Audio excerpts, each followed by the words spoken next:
¿Qué tal a todos los que nos siguen acompañando en esta miniserie sobre introducción a la apologética que estamos haciendo el día de hoy?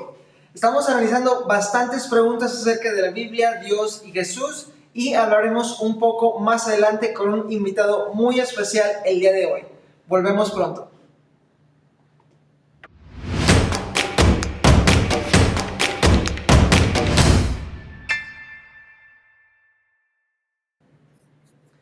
Excelente, excelente. Estoy aquí el día de hoy con Juan Bravo, que es el director de Fe Razonable en Ecuador. Juan, ¿cómo estás el día de hoy?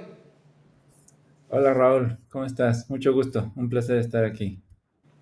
Definitivamente es excelente la colaboración que podemos estar haciendo vía internacional. Y hoy vamos a estar hablando de un tema muy particular que creo que a todos los cristianos les causa inquietud acerca de cómo podemos saber que Dios es real, qué argumentos podemos dar y todo esto, ¿no? Entonces, hay algunas preguntas que vamos a analizar el día de hoy, Juan, y entre ellas, la primera es, ¿acaso la ciencia no ha hecho que la religión sea algo obsoleto? ¿Qué piensas tú? Bueno, creo que hay dos maneras de responder esta pregunta. La primera es con datos empíricos y estadísticos brutos, ¿no? Es decir, hoy en día lo que nos muestran las estadísticas es que la mayoría del mundo todavía cree en algo, ¿no? Es decir, no necesariamente en el teísmo cristiano, pero creen que hay un Dios, un creador, un diseñador, una fuerza, algo allá afuera, ya sea porque lo sienten, porque creen que necesitan alguna explicación para la existencia del universo o para su propia vida.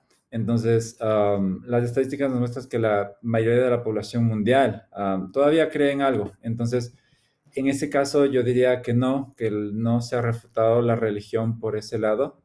Hay también ciertas encuestas mucho más, por así decirlo, certeras en ciertos ámbitos. Por ejemplo, hay una encuesta en los Estados Unidos que se llama las noticias sobre química e ingeniería, es News of Chemistry and Engineering en inglés. Y esta encuesta, por ejemplo, muestra que los estudiantes de doctorado asisten a iglesias igualmente que una persona que solo acabó, por ejemplo, por decir, el tercer nivel de educación, por así decirlo. Entonces, no hay una correlación entre gente que haya estudiado muchas ciencias, por ejemplo, y que eventualmente se pase a ya sea un agnosticismo o un ateísmo, ¿no? Y bueno, en segundo lugar, obviamente, hay que entender qué se quiere decir con que si es que la ciencia ha refutado a la religión, ¿no? Si nos referimos a que la ciencia a través del método científico, que es básicamente métodos que buscan hacer inferencias, que buscan validar estas inferencias y que buscan sacar conclusiones de estas inferencias. La verdad es que para ciertas aseveraciones, sobre todo en el cristianismo, se puede usar todavía ese método y llegar a la conclusión de que necesitamos a Dios. Entonces, podría decir que estos dos elementos pueden ayudar a responder esta pregunta. Oye, está bien interesante eso de la encuesta que mencionas. Yo no lo había escuchado y tal vez sería bueno después ponerla en los comentarios aquí para toda la gente que nos está viendo. Y sí, en efecto, creo que también se caería en un error de categoría, ¿no? Porque la ciencia investiga el mundo natural y eso creo que todos lo aceptamos, cristianos y no cristianos, ¿no? E intentar refutar o analizar algo que va más allá de lo natural a través de la ciencia creo que es definitivamente un error de categoría como se conoce. Entonces estaremos definitivamente en un área que no le corresponde a la ciencia. Entonces, muy bien. Esa sería nuestra primera pregunta. Vayamos a la segunda a ver cuál sería la razón por la cual muchos creen que solo deberíamos creer o afirmar lo que nos dice la ciencia, ¿verdad? Que ese es el único método de conocimiento que podemos aceptar como confiable. ¿Qué piensas sobre esto? Ujú. Bueno, creo que de hecho se vincula con lo que tú acabas de decir, ¿no? Es decir, eh, cae en un error de categoría y porque cae en un error de categoría, nosotros entonces podemos deducir que hay cosas que la ciencia simplemente no puede responder, ¿ya? O no puedes usar el método científico para responder a ciertas verdades que todos nosotros aceptamos como verdades racionales y que sin embargo no se pueden demostrar, ¿ya? Un ejemplo que el doctor Craig siempre da, ¿no? Es la lógica. No puede usar el método científico para probar un axioma lógico, por así decirlo, ¿no? Es decir, eh, no sé, la ley de contradicción, ¿ya? No se puede. También, si es que hablamos sobre ética o moral, es decir, yo no puedo usar la ciencia para no sé, probar que meter a un montón de gente dentro de un campo de concentración y exterminarlos en cámaras de gases es algo malo, como hicieron los nazis, ¿no? O que, no sé, ayudar a un ancianato a hacer voluntariado ahí es algo bueno, ¿no? Es decir, son cosas que la ciencia no puede, no entra simplemente dentro de su método, pero que estamos de acuerdo, ¿no? O también doctor que habla de realidades y premisas metafísicas, ¿no? Como que eh, hay otras mentes aparte de la mía o que el estado del mundo actual no fue creado hace 5 minutos, ¿no? Cosas metafísicas que todo el mundo cree, pero no se puede acceder por el método científico, ¿no? Entonces, como digo, vuelve también a caer en lo que tú dices que hay cosas que simplemente no caen aquí y no se pueden demostrar a través de la ciencia. Entonces, con este par de ejemplos creo que queda claro que hay cosas que la ciencia simplemente no puede demostrar, pero que son racionales y que las creemos todos. Fíjate que hablando ahorita que mencionas sobre la moralidad, justo hoy en la mañana estaba viendo un artículo en una página que promueve mucho el avance de la ciencia, no es como una página que populariza descubrimientos científicos recientes, y hacía una pregunta. Los automóviles que se manejan con inteligencia artificial, que pues ya están saliendo, que es más popular, hacía la pregunta, ¿debe el automóvil con inteligencia artificial atropellar a una persona para evitar atropellar a 10 peatones que se están cruzando en su camino, ¿no? Y yo hacía la cuestión, ¿no? Esa pregunta no es una pregunta científica, esa pregunta ya tiene connotaciones morales, entra el debate moral, el debate ético, en el cual la ciencia simplemente no puede entrar. La ciencia nos dice lo que es, no lo que debería ser, ¿no? En términos Ujú. morales.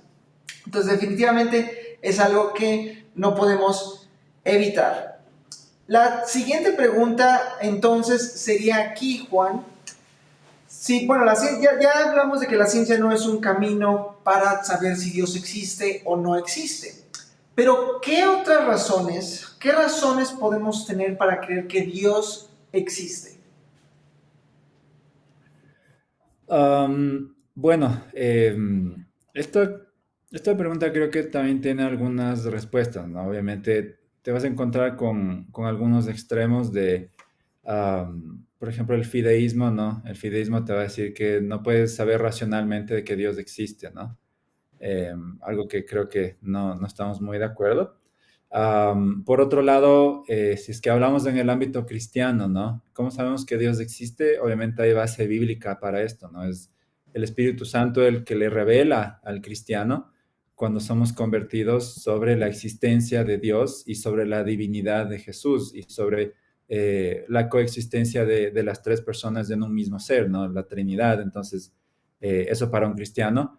Y obviamente, para gente tal vez que no abracen nuestra misma cosmovisión, nuestra misma fe, existen los argumentos, argumentos que en su mayoría son deductivos para la existencia de Dios, el Kalam, el ajuste fino, el moral, el ontológico, etcétera. Y a través de esos argumentos se puede dar evidencia de que la existencia de Dios es más plausible que su no existencia. Entonces, hay toda esta serie de argumentos formulados que dependiendo del teólogo, al filósofo que le preguntes, te van a decir que son una docena, dos docenas, hay algunos, ¿no? Sí, definitivamente. Y vamos a estar hablando de algunos de esos argumentos en este momento, porque esa creo que sería la siguiente pregunta, si no me equivoco, porque uno de los argumentos más populares para mostrar a los no creyentes que Dios existe es el argumento cosmológico Kalam. ¿Qué nos puedes hablar sobre esto, Juan? Claro, sin entrar mucho en detalle en la historia de este argumento, ¿no? Porque obviamente ha pasado básicamente desde el siglo XI, XII, si no estoy mal, hasta el hoy en día convertirse en lo que es con componentes como Craig o como Plantinga que lo usan bastante y algunos otros filósofos que añaden más, como Andrew Locke, ¿no? Pero bueno, en su forma más simple, más clásica, más defendida, diría yo, el argumento Callan es simplemente un argumento que se compone por dos premisas y una conclusión, ¿no? La premisa uno es, todo lo que empieza a existir tiene una causa. La premisa número dos es, el universo empezó a existir. Y la conclusión es que el universo tuvo una causa, ¿no? Entonces, ¿qué es lo que nos dice este argumento? Es que, en primer lugar, nuevamente mencionando las leyes lógicas, ¿no? Es un argumento lógicamente válido, ¿no? Es un argumento lógicamente válido y por lo tanto lo único que se tiene que hacer para llegar a la conclusión es demostrar que las premisas son verdaderas, ¿no? La premisa número uno, que es que todo lo que empieza a existir tiene una causa, básicamente se basa en toda nuestra experiencia y toda nuestra noción de lo que es la realidad, ¿no? Es decir, nadie ve cosas que llegan a existir de la nada hoy en día, ¿no? Yo estoy aquí en mi cuarto y todo lo que está en mi cuarto empezó a existir en el tiempo, ¿no? Alguien se sentó a diseñar los muebles, a pintarlos, alguien cortó el árbol de los muebles, etcétera, ¿no? Y la segunda premisa, que es que el universo empezó a existir, se defiende desde la posición científica, ¿no? Con eh, todo lo que ha sido el descubrimiento del siglo XX y el siglo XXI, básicamente empezando con Einstein y la teoría de la relatividad y luego pasando por científicos como Edwin Hubble, eh, que dieron muchos datos que nos ayudan a entender que el universo no es infinito, ¿no? Tuvo un inicio y obviamente hay otras maneras de defenderlo esto, que es de una manera filosófica que se puede extender un poco más en esto, pero básicamente la idea es que no existe un infinito real, ¿no? No hay una serie de cosas infinitas que puedan tener eventos independientes y que se puedan sumar, ¿no? Entonces esto hace la alusión de que no pudo haber una serie de eventos infinitos hasta llegar al día de hoy, porque si no el día de hoy nunca hubiese llegado. Entonces, si yo logro defender esas dos ideas, eh, el argumento se deduce lógicamente a que el universo tuvo una causa, ¿no? Una causa que tiene ciertas propiedades, omnipotencia, omnisciencia, que eso ya obviamente deriva de los datos iniciales de cómo empezó a existir el universo. Creo que esa es mi parte favorita del argumento, ¿no? Cuando ya haces el análisis conceptual de lo que es la causa, como es la causa del espacio, del tiempo y de la materia, se diría que la causa del universo no debe depender de eso, entonces es aespacial, atemporal, inmaterial y bastantes otras características que ya mencionaste, que al menos tal vez no nos apuntan directamente al Dios cristiano, ¿verdad? Y vamos a hablar un poquito más sobre eso, pero definitivamente nos apuntan a algo que se parece mucho a Dios, ¿no? Lo bueno también de estos argumentos es que se complementan bastante unos a otros. Entonces vayamos a la siguiente pregunta para poder seguir analizando eso. Y la siguiente pregunta sería, ¿cuál es el argumento del ajuste fino? Este también es uno de los argumentos más populares de la teología natural y sería bueno que hablemos sobre este. Claro, el argumento del ajuste fino básicamente tiene una forma parecida al Kalam, ¿no? Son dos premisas. La primera es que el ajuste fino se debe a la necesidad física, al azar o al diseño.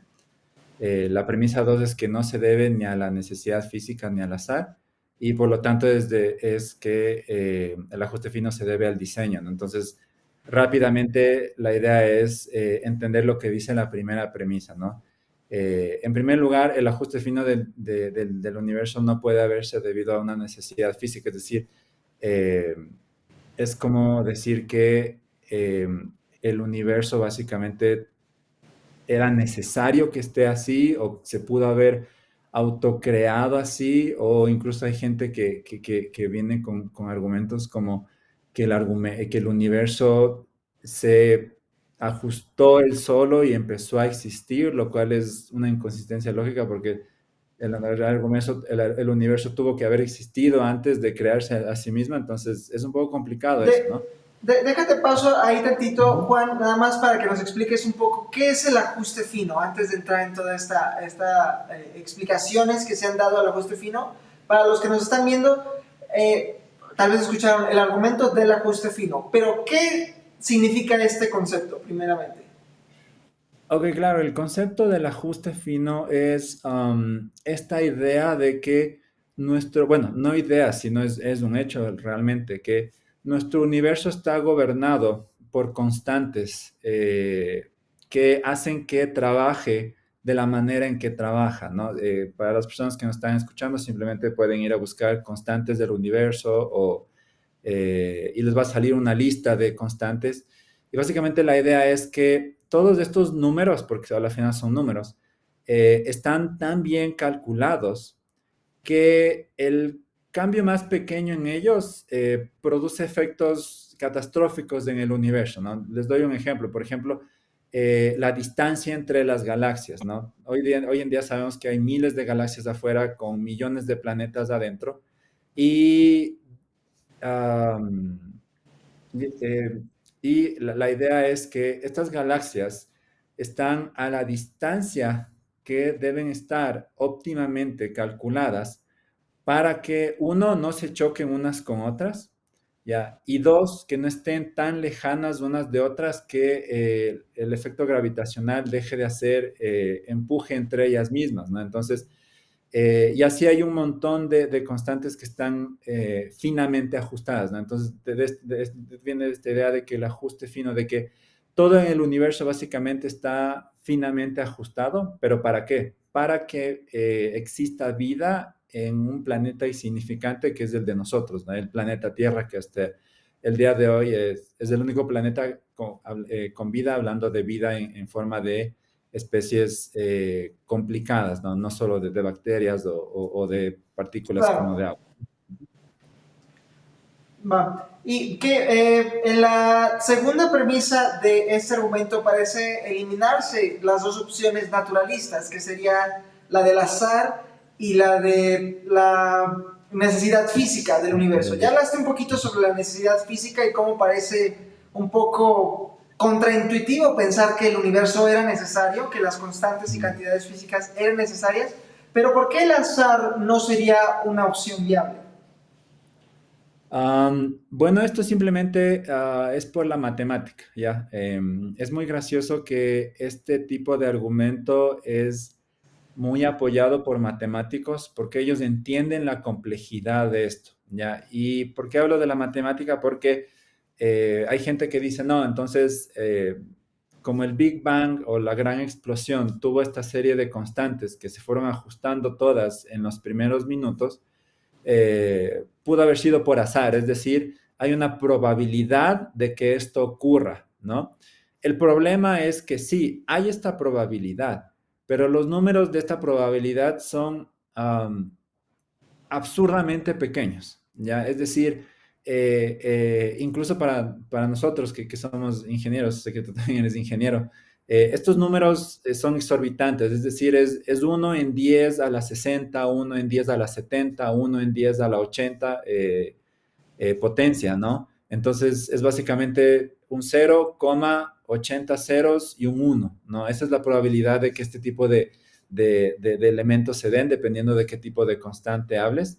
Y esta es la idea de que el azar no pudo haber hecho eso. ¿Por qué? Porque básicamente matemáticamente la complejidad numérica de que todas las constantes hayan calzado tan bien en esas probabilidades nuevamente absurdamente pequeñas, es prácticamente cero, ¿no? E incluso ciertos personas que hoy en día son agnósticas, ¿no? Como el físico Paul Davies o el matemático David Berlinski, hablan de esto, ¿no? Y pese a que ellos no son teístas, ellos creen y apoyan este concepto de que no, es decir, esto es matemáticamente es imposible, debe haber existido algo que hizo que todo calce. O sea, pese a que ellos son agnósticos, dicen que no saben qué es lo que causó esto, pero debe haber algo ahí que seguramente no es del azar.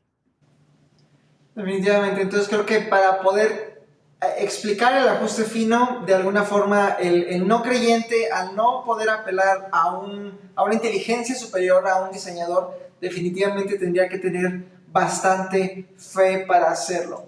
Vamos a la siguiente pregunta antes de que se nos acabe el tiempo el día de hoy.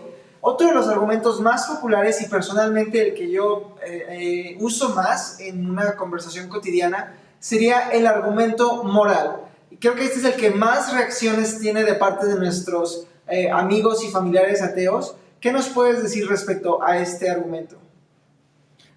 Claro, este argumento igual tiene dos premisas, una conclusión, ¿no? La primera dice que si Dios no existe, los valores y deberes morales no existen. La segunda es que los valores y deberes morales existen. Y la conclusión es que por lo tanto Dios existe, ¿no? Entonces, ¿cuál es la idea de este argumento? Es que los valores, empecemos por la premisa 2, ¿no? Los valores y deberes morales existen, ¿no? Esto lo conocemos por una noción básica de ética y de moralidad que el ser humano maneja, ¿no? Es decir, eh, nadie estaría de acuerdo en que violar a una niña de 12 años es algo moralmente correcto, ¿no? O que descuartizar a una persona viva es moralmente correcto, ¿no? Es decir, cuando hablamos de valores y deberes morales objetivos, estamos hablando de que no cambian, ya sea que tú estés aquí, en Japón, en Estados Unidos, ya sea que tú seas hombre o mujer, ya sea que tú tengas 10 años o 80 años, ya sea que tú vivas de aquí o vivas en el siglo II, en el siglo III, es decir, son lo mismo, ¿ya? Y la idea detrás de este argumento es que debe existir un estándar moral objetivo para esto, es decir, alguien debe trazar la línea de lo que es moralmente correcto y lo que es moralmente incorrecto, ¿ya? Y la idea básica es que no puede salir esto del ser humano mismo, porque si no nosotros seríamos los que decidimos qué es lo correcto y lo incorrecto. Y ya hemos visto en genocidios como los de Pol Pot, los de Hitler, los de Mao Zedong, que cuando las personas se adjudican este tipo de valores terminan matando a un montón de gente. Tampoco puede haber sido por instintos naturales, ¿no? Alegando de que el hombre es simplemente un mero animal y que lo hacemos todo por instintos, ¿no? Porque en el mundo animal no existe una moral, es decir, yo no puedo decir que un tigre asesinó a una cebra, ¿no? Yo no puedo decir que un caballo violó a una yegua, ¿no? O sea, no existe en el mundo animal esto, entonces debe haber alguien que trasciende el ámbito físico, que puso esta línea, ¿no? Entre lo que es moralmente correcto e incorrecto. Y nosotros obviamente creemos que debe haber sido solamente Dios, porque Él es también perfecto en esta cuestión, ¿no? Muchas veces los incrédulos van a objetar diciendo, no, pero es que la moralidad sí es subjetiva, ¿no? Objetando la Mm. premisa 2. Pero creo que la manera más fácil de mostrarles que están en lo incorrecto es apelando a su propio sentido moral, porque usualmente son ellos los que hacen declaraciones o afirmaciones morales, como el aborto es correcto o la discriminación contra las personas de color o contra las personas de una orientación sexual diferente es incorrecta y cosas así, ¿no? Entonces ellos tienen ciertos parámetros morales que creen que son universales, objetivos, y por lo tanto están de acuerdo con la premisa 2. Y muchas personas del ámbito filosófico no creyentes, es decir, ateos, como Alex Rosenberg, Nietzsche incluso, afirmaban que si Dios no existe, la moralidad sí va a volver subjetiva, que es la primera premisa. Entonces, realmente, casi todos estamos de acuerdo en ambas premisas, solamente tenemos que pues, seguir las leyes de la lógica y llegar a la conclusión de que Dios existe en base a la moralidad objetiva. Juan, se nos acaba el tiempo, nada más hay que evaluar una última premisa porque esta de repente causa, una última pregunta, perdón, porque esta a veces causa mucha confusión, es, ¿estos argumentos por sí solos prueban o demuestran que el cristianismo es cierto o solamente un deísmo general? ¿Qué opinas sobre esta pregunta? Claro, creo que es una excelente pregunta y hay que tener mucho cuidado, ¿no? Con esto, porque cuando uno aprende estas cosas es, ya sé que Dios existe y puedo demostrarles a todos que Dios existe, ¿no? Y hay que entender que estos argumentos son poderosos, hay que admitirlo, pero al mismo tiempo tienen un límite, ¿no? Entonces, yo diría que estos argumentos nos cuentan una parte de Dios, ¿ya? A mí me gusta verlo así, entonces hablemos del Kalam, ¿no? Sabemos que el creador debe haber sido, como tú ya bien lo dijiste, un ente omnipotente que no se rige por el tiempo ni el espacio, ni tampoco por la materia, ¿no? Porque antes del Big Bang, todos esos elementos y las dimensiones como nosotros percibimos hoy en día simplemente no existían, ¿no? Entonces, este ser, llamémoslo, debe trascender todo eso, ¿no? Por el argumento del ajuste fino, debemos, o llegamos a la conclusión de que este ser debe ser extremadamente inteligente, ¿no? Es decir, alguien que calculó todo con tanta precisión, en un espacio tan grande, con tantos elementos, con tantas variables, debe ser alguien sumamente eh, inteligente y así, bueno, me olvidé también del Calam, también se deriva que es un agente personal, ¿no? Aquí también vemos que si es que este agente diseñó todo para que nosotros tengamos vida, debe ser alguien personal, alguien que le importamos, ¿no? Y del moral, vemos que este ser debe ser un estándar objetivo de moralidad, ¿no? De donde todo proviene, ¿no? Entonces, digamos que cada argumento nos cuenta algo de este ser y cómo nosotros hacemos el link, por así decirlo, con el Dios del teísmo cristiano, es porque la Biblia justamente describe a este ser, ¿no? Describe a este ser en varias partes, nos da a entender que este ser tiene estas cualidades y ahí es donde tú vas eliminando otros dioses, ¿no? Como Zeus, como Apolo, como Thor, todos esos dioses de otras mitologías. También obviamente vas eliminando otras cosmovisiones como el panteísmo, ¿no? Por la navaja de Ockham sabemos que este ser debe ser uno. No hay necesidad de multiplicar las razones innecesariamente, entonces debe ser uno y otros elementos se van. Y bueno, tal vez saliéndonos un poquito de la conversación, ya es, bueno, entonces, si eliminamos el panteísmo, el ateísmo, este tipo, el deísmo incluso, nos quedan solo las religiones teístas, que es el Islam, el cristianismo y el judaísmo.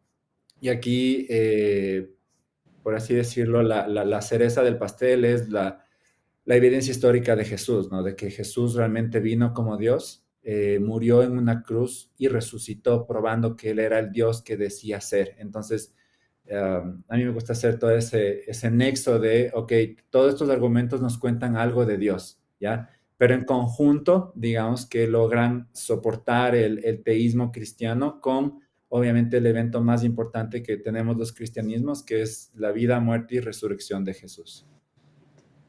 Esa es mi parte favorita de la apologética, ¿no? Cómo vamos, así como un filtro, vamos llegando a la conclusión de la verdad del cristianismo. Juan, muchas gracias por estar con nosotros el día de hoy. ¿Algún pensamiento final antes de terminar? Bueno, creo que la última pregunta, como digo, siempre es bueno recalcar a las personas que hay que tener siempre cuidado de qué nos dicen estos argumentos, ¿no? Porque a veces incluso se nos tacha de listos a los cristianos, ¿no? Es como que, ya tienes este argumento y crees que por eso Dios existe. Es como, no, a ver, la idea de nosotros es de una manera amable a las personas que dudan de esto es decirles, ok, mira, aquí está la evidencia de esto, de esto y de esto otro, ¿no? Y es como, ¿qué te parece? ¿Ya? ¿Qué conclusiones puedes sacar de esto? ¿No te parece que debe haber un ser omnipotente, omnipresente, que es extremadamente inteligente, que diseñó todo para que tú estés viviendo ahorita?